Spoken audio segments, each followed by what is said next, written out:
So brown onions చాలా important కదా దమ్ బిర్యానీకి. సో నేను ఈరోజు చేస్తున్న డిష్ మీకు ఇప్పటికీ అర్థమై ఉంటుంది. ఆనియన్ని ఇంత స్లైస్గా ఎన్ని ఆనియన్స్ కట్ చేస్తున్నానంటే అది బ్రౌన్ ఆనియన్ గురించి. ఈ బ్రౌన్ ఆనియన్ని యూజ్ చేసుకుంటూ ఒక మంచి బిర్యానీ రెసిపీ అయితే మీకు ఈరోజు చెప్పబోతున్నాను.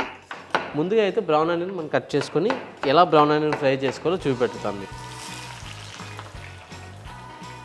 సో బ్రౌన్ ఆనియన్స్ని మనం హెవీ హీట్లో అయితే వేయకూడదండి.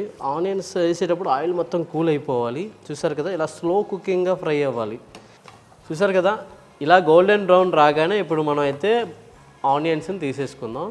ఇలా అవ్వడానికి నాకు సుమారు 10 minutes పెట్టింది. స్లో కుకింగ్ చేశాను నేను, మరీ హెవీ ఫ్లేమ్లో కుక్ చేయకుండా సిమ్లో పెట్టుకొని ఫ్రై చేస్తేనే ఈ కలర్ వస్తుంది.